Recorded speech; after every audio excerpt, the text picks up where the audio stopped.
The three wise men have finally arrived.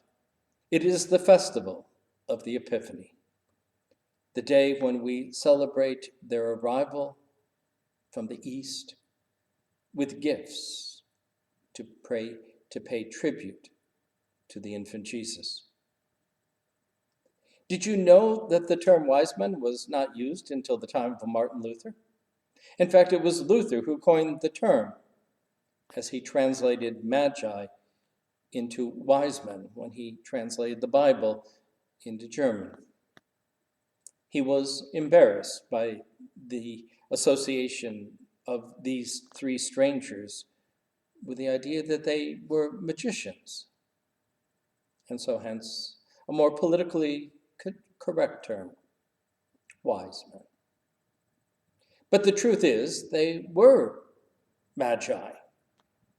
They were magicians, they were astrologers, they were astronomers, they were scientists, they were economists, they were mathematicians, they were sages. They were the wise of the wise in the Zoroastrian tradition. They were advisors to kings and princes throughout the Persian Empire, which was dominant in those days. These were the movers and the shakers. These were very holy and important men who came bearing those gifts of gold and frankincense and myrrh.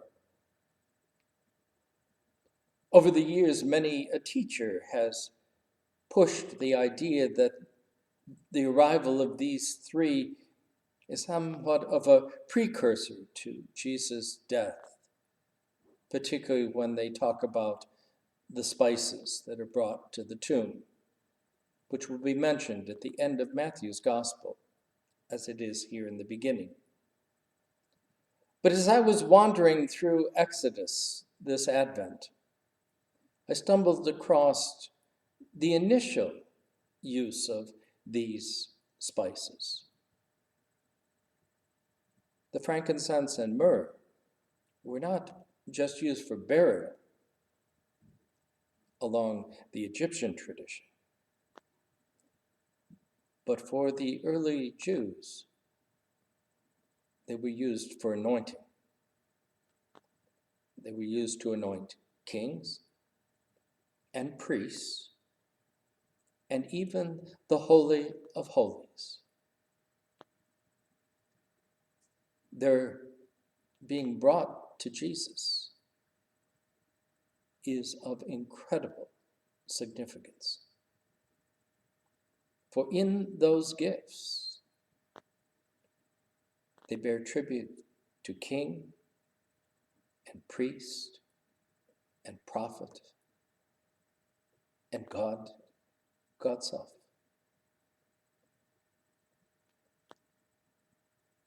It is no wonder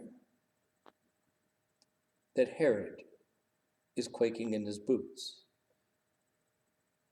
when they show up at his door, announcing that they have followed the signs, the star, and that there is a new king in town. Herod is not known for his emotional or mental stability. Just ask his family. Well, you really can't ask his family because he murdered most of them, and anybody else that got in his way. He was an incredibly anxious and paranoid ruler. And so it is no wonder that when the wise men thwart Herod's plan to identify who this new king is, that he takes upon himself to massacre the innocents. It is a time of high anxiety. The wise men herald in far more than a new religion or the coming of a Messiah. They speak to a cosmic movement that knows no bounds, that transcends Christianity and Judaism, Islam, Zoroastrianism, Hinduism, Buddhism, and all the other isms. It is a movement of God to reconcile, to restore the world to a place of shalom, of wholeness, where mercy and justice and loving kindness abide. This is not good news to any in power. In Herod's day, nor in our own. Rulers like anxiety because it keeps us all off guard. It leaves us all anxious and easily manipulated and controlled. Such news is dangerous and unwelcome to those in power, whether it's in the 1st century or the 21st century. Today's festival is nothing short of sedition,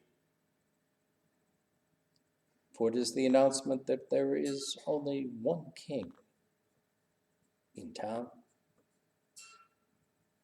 in the country, and in the world.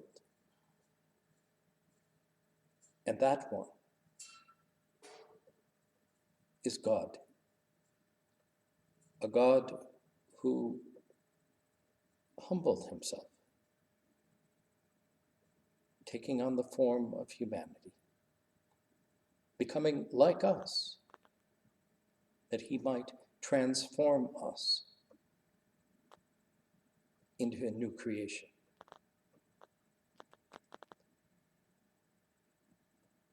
None of us will escape these days unscathed.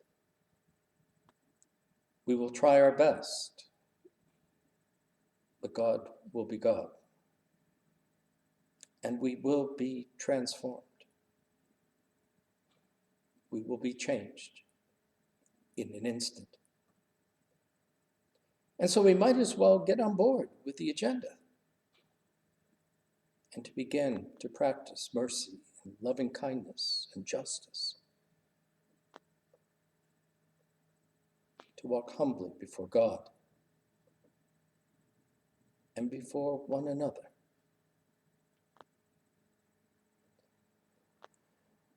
We 3 kings of Orient are, bearing gifts we traverse afar, field and fountain, moor and mountain, following yonder star. Oh, star of wonder, star of night, star with royal beauty bright, westward leading, still proceeding, guide us to thy precious light.